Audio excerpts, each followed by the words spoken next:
Assalamualaikum warahmatullahi wabarakatuh. Halo guys, kembali lagi bersama saya Rahayu Budi Susanti, NIM 220416028 dari Prodi S1 Akuntansi Universitas Duta Bangsa Surakarta. Di sini saya akan menjelaskan secara singkat cara menghitung PPh 21 karyawan. Berikut ini penjelasan secara singkat pengertian dari PPh 21. Apa itu PPh 21? PPh pasal 21 merupakan pemotongan atas penghasilan yang dibayarkan kepada orang pribadi yang berhubungan dengan pekerjaan, jabatan, jasa, dan kegiatan. Berikut ini merupakan beberapa tarif penghasilan kena pajak.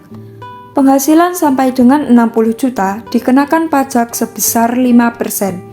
Penghasilan di atas 60 juta sampai dengan 250 juta dikenakan pajak sebesar 15%. Penghasilan di atas 250 juta sampai dengan 500 juta dikenakan pajak sebesar 25%. Penghasilan di atas 500 juta sampai dengan 5 miliar dikenakan pajak sebesar 30%. Penghasilan di atas 5 miliar dikenakan pajak sebesar 35%. Perlu diingat, jika penerima penghasilan tidak memiliki NPWP, maka akan dikenakan tarif lebih tinggi 20% dari tarif normalnya. Penghasilan tidak kena pajak atau PTKP.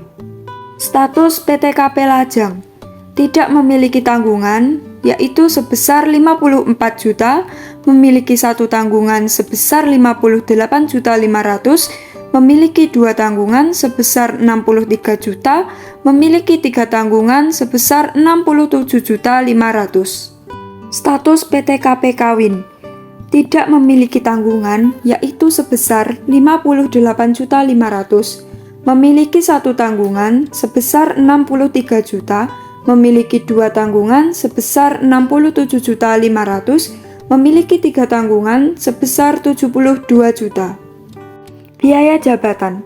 Apa itu biaya jabatan? Berikut ini merupakan sedikit penjelasan dari pengertian biaya jabatan. Biaya jabatan merupakan biaya untuk mendapatkan, menagih, dan memelihara suatu penghasilan yang dapat dikurangkan dari penghasilan setiap orang yang bekerja sebagai pegawai tetap tanpa memandang jabatannya. Jumlah biaya jabatan yang dapat dijadikan sebagai pengurangan penghasilan bruto pegawai tetap adalah sebesar 5% dari penghasilan bruto maksimal 6 juta per tahun atau 500.000 per bulan. Contoh kasus, Pak Adi merupakan pegawai di PT Kusuma. Dia mendapat gaji setiap bulan sebesar 8.500.000. Setiap bulannya, Pak Adi membayarkan iuran BPJS Kesehatan sebesar 40.000, BPJS Ketenagakerjaan sebesar 60.000, dan iuran pensiun sebesar 50.000. Pak Adi sudah menikah dan memiliki satu anak. Maka hitunglah pajak penghasilan yang harus dibayarkan oleh Pak Adi per tahun. Untuk penyelesaian contoh kasus tersebut adalah berikut. Penerimaan yaitu pendapatan 1 tahun.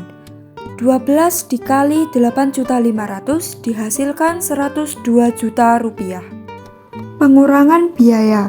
Biaya jabatan 5% dikali 102 juta yaitu 5.100.000. Iuran BPJS Kesehatan 12 dikali 40.000 yaitu 480.000. Iuran BPJS Ketenagakerjaan 12 dikali 60.000 yaitu 720.000. Iuran pensiun 12 dikali 50.000 yaitu sebesar 600.000. Pendapatan neto per tahunnya dari penerimaan dikurangi pengurangan biaya didapatkan sebesar 95.100.000 rupiah. PTKP Pak Adi, wajib pajak pribadi sebesar 54 juta rupiah. Karena Pak Adi sudah menikah, maka Pak Adi mempunyai tanggungan istri sebesar 4.500.000 rupiah. dan Pak Adi sudah memiliki anak, maka Pak Adi memiliki satu tanggungan anak sebesar Rp4.500.000. Maka PKP Pak Adi sebesar Rp32.100.000 didapatkan dari penghasilan neto dikurangi PTKP Pak Adi. PPh 21 Pak Adi, 5% dikali Rp32.100.000 dihasilkan Rp1.605.000 per tahun. Contoh tersebut berlaku bila wajib pajak memiliki NPWP. Namun jika tidak memiliki NPWP, maka akan dikenakan tarif lebih tinggi 20% seperti penjelasan sebelumnya. Sekian sedikit penjelasan tentang cara menghitung PPh 21 dari saya. Apabila ada salah kata dalam menjelaskan, mohon dimaafkan yang sebesar-besarnya. Jangan lupa like, share, dan subscribe. Terima kasih. Wassalamualaikum warahmatullahi wabarakatuh.